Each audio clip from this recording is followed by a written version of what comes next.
بسم الله الرحمن الرحيم. الحمد لله رب العالمين والصلاة والسلام على أشرف الأنبياء والمرسلين سيدنا محمد وعلى آله وأصحابه أجمعين. maanta oo ay taariikhdu tahay bisha Janaayo 10keeda 2020 waxaan rabnaa inaan la wadaagno dhammaan ummadda Soomaaliyeed gaar ahaan bulsho weynta reer Galmudug in shaqadii iyo howlihii maamul u dhisidda iyo dib u yeelidda maamul goboleedka Galmudug oo soo martay steps ama qaybo kala gedisan oo dhammaantood wada muhiim ahaa ay meel kale oo muhiim maanta ay ka tilaabsatay taas oo ah inaan maanta soo xulnay qaar kamid ah ama intii badneyd xildhibaanada dowlad goboleedka Galmudug kuwaas oo muddo xileedkooda oo noqon doono laga bilaabo maalinta la ansixiyo ilaa 4 sano oo soo socota haddii alla idmo sida aad la socotaan dhismahan iyo dib u yeelidda dowlad goboleedka Galmudug wuxuu soo maray marxalado kala gedisan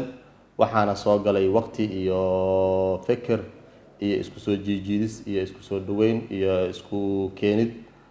ay sameeyeen dhinacyada kala gedisan heshiiska ku ah dowlad goboleedka Galmudug waxaan mahad ballaaran u jeedinaynaa oo mahadnaqaynaa dowladda federaalka Soomaaliya dhamaanteed qaybtii lixaad kale ee ay ka qaadatay in arrimahaas ay dib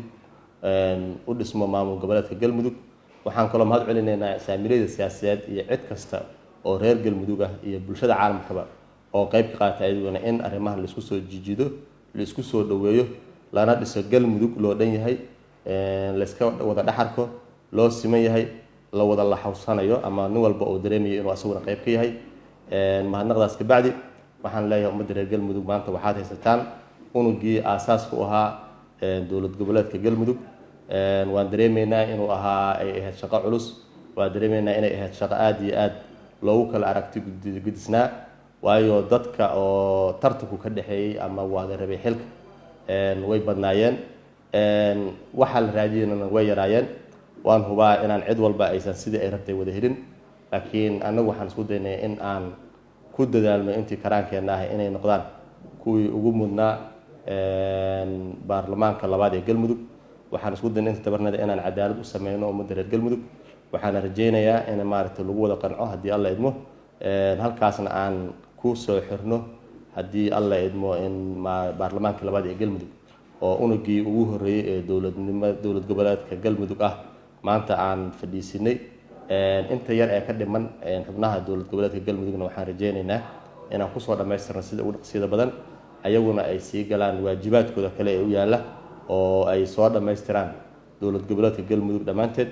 waan u mahad celinaynaa cid kasta oo qayb ka qaadatay mar labaad iyo mar saddexaad waxaan leenahay waa mahadsantihiin sidii aan isku wada dul qaadanay sidii aan isku wada dhimrinay iyo sidii aan u soo wada shaqeynay waana mahadsantihiin wassalaamu calaykum waraxmatullaah